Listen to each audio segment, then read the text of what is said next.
তো হ্যালো বন্ধুরা, welcome back to my channel. আমি তোমার সাথে রয়েছি মাদ্রাসা এডুকেশন এবং ভিডিওর ট্যাগ, ডিসক্রিপশন বক্স এবং টাইটেল এবং থাম্বনেল তোমরা দেখে বুঝে ফেলেছো আজকের ভিডিওটা কতটা ইন্টারেস্টিং হতে চলেছে। কাজেই তোমরা ভিডিওটা স্কিপ না করে প্রথম থেকে শেষ অবধি দেখো। তোমরা যেহেতু বুঝতেই পেরে গেছো যে আজকের ভিডিওটা কতটা ইম্পর্টেন্ট এবং কতটা ইন্টারেস্টিং, তার জন্য আমি অনুরোধ করবো ভিডিওটা কেউ স্কিপ না করে প্রথম থেকে শেষ অবধি দেখো। চ্যানেল যদি নতুন থেকে অবশ্যই সাবস্ক্রাইব করে পাশে থেকো, আর যারা সাবস্ক্রাইব করে তাদেরকে অসংখ্য ধন্যবাদ। সো আমি মূল তোমাদের যে ইতিহাস সাজেশান, সেই ইতিহাস সাজেশানে যাওয়ার আগে আমি তোমাদের শুধু একটা জিনিস জাস্ট দেখিয়ে দেবো যে কী কী টপিক নিয়ে আলোচনা করবো আজকে, আমার সূচিপত্রটা কি, এই ভিডিওটার মূল উদ্দেশ্যটা কি সেটা নিয়ে আলোচনা করব।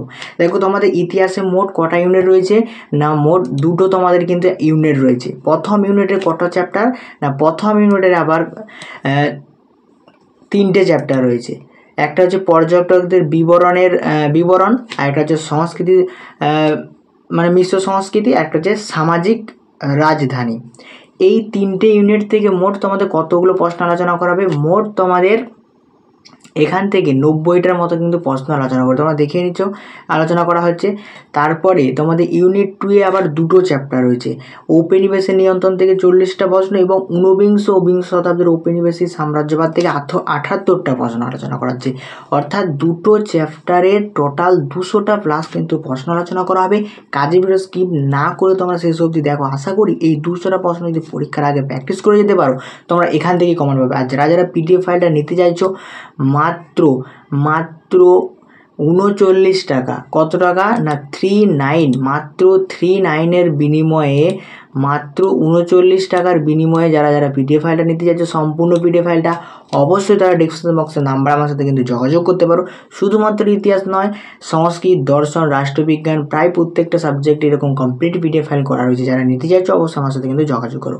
সো বেশি না কথা বাড়ি, আমি সরাসরি তোমাদের যে পিডিএফ ফাইল, সেই পিডিএফ ফাইলটা কিন্তু এখন দেখাবো। দেখো, প্রথম যে তোমাদের চ্যাপ্টার রয়েছে, সেই চ্যাপ্টারের নাম হচ্ছে যে বৈদেশিক পর্যটকদের যে বিবরণ। সেই বৈদেশিক পর্যটকদের বিবরণ থেকে কোন কোন প্রশ্নগুলো ইম্পর্টেন্ট, জাস্ট সেগুলি তোমরা এখন লক্ষ্য করো। প্রথম প্রশ্ন হচ্ছে পারস্যের বর্তমান নাম কি? পারস্যের পর্যটকের নাম আব্দুর রাজ্জাক। আমি এটুকু গ্যারান্টি দিতে পারি, ইতিহাসে তোমাদের প্রথম প্রশ্নটা, এই প্রশ্নটা পাবেই, যে পারস্যের পর্যটকের নাম হচ্ছে আব্দুর রাজ্জাক। ইবনে বতুতা ভারতীয় ভ্রমণ বিষয়ে বিখ্যাত গ্রন্থের নাম হচ্ছে কিতাবুল রিহল। ভারত ভ্রমণ সংক্রান্ত আল-বিরুনি বিখ্যাত গ্রন্থের নাম হচ্ছে তারিখে হিন্দ। মার্কিন পোলো করমণ্ডল উপকূলে পৌঁছায় 1292 খ্রিস্টাব্দে। আব্দুর রাজ্জাক বিবরণে জানা যায় কি না, বিজয়নগরের সাম্রাজ্য সম্পর্কে কিন্তু আব্দুর রাজ্জাক হচ্ছে বিজয়নগর।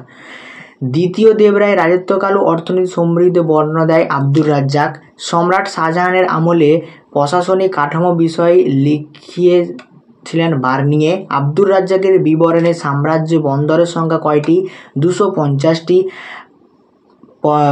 প্রথম ইউরোপীয় পর্যটক যিনি রেশম পথ পাড়ি দিয়েছিলেন Marco Polo. Very very important প্রশ্ন। The travel of the Mughal এম্পায়ারলি কার লেখা? Marco polo. ইবনে বতুতা ছিলেন কি? একজন মরক্কর নাগরিক বলতে পারি বা পর্যটক। বিজয়নগরের বিশ্বের অন্যতম শ্রেষ্ঠ শহর, এই কথাটি কে বলেছেন? আব্দুর রাজ্জাক। যখন বিজয়নগর দিয়ে যাই প্রশ্ন আসুন না কেন, তোমার আব্দুর রাজ্জাক কিন্তু অ্যান্সার করে আসবে। মার্কিন পোলোর সময়ে দক্ষিণ ভারতে কোন রাজ্যে মুক্ত এবং উৎপাদনের জন্য বিখ্যাত ছিলেন? পাণ্ড্য রাজবংশ। ঠিক আছে। তারপরে হচ্ছে 13 শতাব্দীর ভারতের সমাজ ও অর্থনীতি, ধর্ম ও দর্শন সম্পর্কে জানা যায় আল-বিরুনির বিবরণ থেকে। The travel of Mughal empire কার লেখা? বার্নিয়ের লেখা। দিল্লির মধ্যবিত্ত শ্রেণীর অভাব নেই বা লোক নেই, এই মন্তব্যটি কে করেছিলেন? এই মন্তব্যটি করেছিলেন তোমাদের ভেনাতিয়ার। ইবনে বতুতা সিন্ধু নদের তীর উপস্থাপন করেন 1333 খ্রিস্টাব্দে। তারপর একটা বিবৃতি বা একটা ব্যাখ্যা দিয়ে তোমরা একটু লক্ষ্য করে নাও। তারপরে হচ্ছে গজনি সুলতান মাহমুদের সঙ্গে ভারতে ছিলেন আল-বিরুনি। হ্যাঁ, মার্কিন পোলো ছিলেন একজন কি? ইটালির ভেনিসের একজন নাগরিক বা পর্যটক। ট্রাভেলার মুঘল ইসলাম কার লেখা? Ibn Battuta. তারপর এখানে একটা বিবৃতি ব্যাখ্যা দিয়ে তোমরা দেখে নাও। মার্কিন পোলো সময়ে চীনে ছিলেন ড্যাশ? কুবলাই খান। তারপর হচ্ছে খাম্মাস শহরে একটি গুরুত্বপূর্ণ শিক্ষা কেন্দ্র, কথাটি কে বলেছিলেন না মার্কিন পোলো। মার্কিন পোলো দক্ষিণ ভারতে আসেন পাণ্ড্য রাজবংশের শাসনকালে। তারপর হচ্ছে বিজয়নগরের একজন দক্ষ রাজা পরিচালিত, এই কথাটি কে বলেছেন? আব্দুর রাজ্জাক। দেখতো বিজয়নগর দিয়ে যে কটা প্রশ্ন হয় সবই কিন্তু আব্দুর রাজ্জাক অ্যান্সার হচ্ছে। তারপর যে বার্নিয়ে বলেছিলেন যে মুঘল সাম্রাজ্যের সবথেকে সমৃদ্ধশালী প্রদেশ ছিলেন বাংলাদেশ। মার্কিন পণ্য ভারতের ভ্রমণে ভারতীয় প্রধান খাদ্যশস্য হচ্ছে ধান। মার্কিন পণ্য উল্লেখযোগ্য করেছিলেন যে ভারতীয় তাদের অর্থ ব্যয় করতো কিসে না হাতি কেনার জন্য। মার্কিন পণ্য ভ্যানিসে ফিরে যান 1298। বার্নিয়ে লিখেছেন গঙ্গা মোহনায় বদ্বীপ জনসংখ্যা হয়েছিল কেন, কী কারণ হয়েছিল না আরাকানে জলসন্দেশের জন্য। কাশ্মীরের সৌন্দর্যের মুগ্ধ এই কথাটি কে বলেছিলেন বার্নিয়ে। ভেরি ভেরি ইম্পর্টেন্ট প্রশ্ন কিন্তু। তারপরে প্রশ্ন দেখো, মালাবার অঞ্চলে মন্দির দেবাসীদের নৃত্য গানে বর্ণনা দিয়েছিল কে মার্কিন পণ্য। এইটা ছিল এই 34টা প্রশ্ন ছিল তোমাদের প্রথম যে চ্যাপ্টার অর্থাৎ প্রথম ইউনিটের প্রথম চ্যাপ্টারে। তারপরে দ্বিতীয় নম্বর প্রথম চ্যাপ্টারে দ্বিতীয় ইউনিটের প্রশ্নগুলো আমি দেখো প্রত্যেকটা প্রশ্ন কিন্তু পড়ে শোনানো সম্ভব না, জাস্ট তোমরা পিডিএফটা লক্ষ্য করে না, আমি তোমাদের পিডিএফ ফাইলটা দেখিয়ে দিচ্ছি। আর যারা মাত্র 39 টাকার বিনিময়ে যারা পিডিএফ ফাইলটা নিতে চাইছো ডিসক্রিপশন বক্সে নাম্বার রয়েছে, আমার সাথে কিন্তু তোমরা কন্ট্যাক্ট করতে পারো। দেখো আমি পরপর তোমাদের প্রশ্নগুলো এরপর দেখিয়ে দিচ্ছি।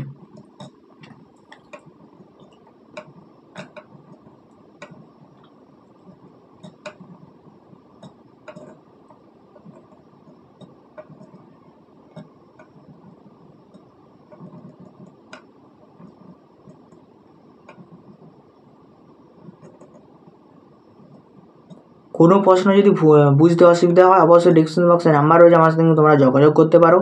তাছাড়া যারা যারা পিডিএফ ফাইলটা নিতে চাইছো অবশ্যই কিন্তু আমার সাথে কিন্তু নাম্বারে কন্ট্যাক্ট করতে পারো। তারপরে এইটা হচ্ছে তোমাদের 2 নম্বর ইউনিটের প্রথম চ্যাপ্টার সাম্রাজ্যবাদের রাজধানী থেকে, ঠিক আছে। এখান থেকে কী প্রশ্নগুলো দেখো সব থেকে বেশি ইম্পর্টেন্ট, তোমরা জাস্ট একটু লক্ষ্য করে নাও। আর যারা খাতায় নোট ডাউন করছো অবশ্যই খাতায় নোট ডাউন করে নাও, আমি কিন্তু খুব স্লো তোমাদের দেখিয়ে দিচ্ছি। হ্যাঁ, আশা করি কোনো প্রকার বুঝতে অসুবিধা তোমাদের হবে না।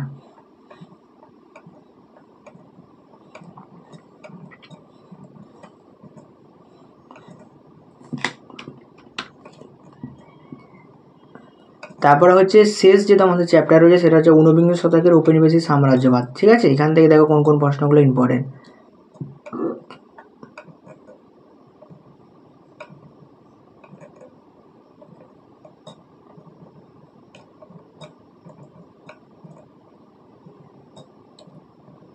বারবার করে বলছি প্রত্যেকটা প্রশ্ন কিন্তু খুবই ইম্পর্টেন্ট তোমাদের ইতিহাসের জন্য, আর ইতিহাসে হিউজ প্রশ্ন। রায়মার্টিন থেকে এবিটিএ যেখানে তোমরা ঘাটো এই প্রশ্নগুলোই তোমরা কিন্তু পাবে। তাছাড়াও সহায়িকা যদি ঘাটো সেখানে প্রায় 5,000 প্লাস কিন্তু প্রশ্ন দিয়ে আছে, ওগুলো করলে তোমাদের মাথায় এমনিতেই হ্যাং করে যাবে। জাস্ট এই 200টা প্রশ্ন অন্তত প্র্যাকটিস করেছে, আমি কথা দিচ্ছি এখান থেকে তোমরা 30টা নাম্বার তো অনায়াসেই পাবে। পরীক্ষার আগে তাতে 200 প্রশ্ন প্র্যাকটিস করে যাও, 30টা প্রশ্ন অনায়াসে তোমরা কিন্তু কমন পাবে। সো আমি অনুরোধ করবো যারা যারা পিডিএফ ফাইলটা এখনও নাও নি অবশ্যই কিন্তু ডিসক্রিপশন বক্সের নাম্বারে আমার সাথে কিন্তু যোগাযোগ করতে হবে। মাত্র 39 টাকা বিনিময়।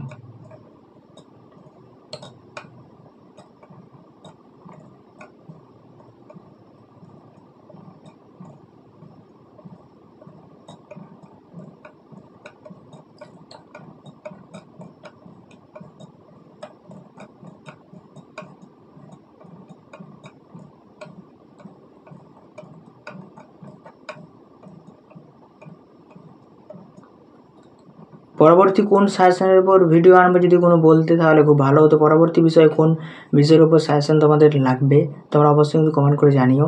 ভিডিও কেমন লাগছে অবশ্যই কমেন্ট করো, আর বন্ধুদের সাথে বেশি বেশি করে শেয়ার করে দেবো।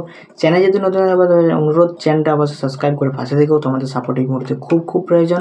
হ্যাঁ, অবশ্যই চ্যানেল তোমরা কিন্তু সাবস্ক্রাইব করে দিও।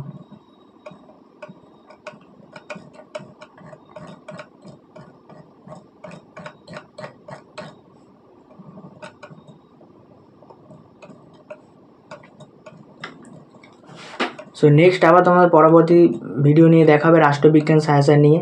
ততক্ষণ যারা যারা রাষ্ট্রবিজ্ঞান বিষয়টা হচ্ছে তারা অবশ্যই কিন্তু অপেক্ষা করো, তোমাদের জন্য রাষ্ট্রবিজ্ঞান সাজেশন খুব দ্রুত আনা হবে। সেখানে খুব কমপ্লিট যে 6টা তোমাদের অধ্যায় রয়েছে কমপ্লিট একটা সাজেশন তোমাদের দেওয়া হবে। সো বন্ধুরা ভিডিওটা এই পর্যন্তই, দেখতে পাচ্ছ ভিডিওটা কিন্তু এই পর্যন্ত। যদি ভালো লাগে তো অবশ্যই সাবস্ক্রাইব করে পাশে দেখো, আর যারা সাবস্ক্রাইব করে তাদেরকে অসংখ্য ধন্যবাদ। তো বাই, আবার নেক্সট ভিডিও তোমাদের কিন্তু দেখা হচ্ছে। আর যারা যারা পিডিএফ ফাইলটা নিতে চাইছো অবশ্যই কিন্তু ডিসক্রিপশন বক্সে নাম্বার রয়েছে, তোমরা কিন্তু নিজের চোখে পিডিএফ ফাইলটা দেখলে মাত্র 39 টাকার বিনিময়ে অনেক টাকা অনেক দিয়ে চলে যাচ্ছে। পিডিএফ ফাইলটা তোমরা নিজেই দেখলে খুব সুন্দরভাবে কিন্তু গুছিয়ে অ্যান্সার করে দেওয়া রয়েছে, বিবৃতি অকাতে সব কিছু করে কালাম ম্যাচিংও রয়েছে এখানে। সো কোনো প্রকার ভয়ের কোনো কারণ নেই, 30টা নাম্বার এখান থেকে অনায়াসে তুলতে পারবে। 200টা প্লাস কিন্তু এমসিকিউ তোমাদের রয়েছে, তোমরা প্রুফ প্রথমেই কিন্তু দেখে নিলে। তো বাই, আবার নেক্সট ভিডিও তোমার সাথে কিন্তু আমার দেখা হবে।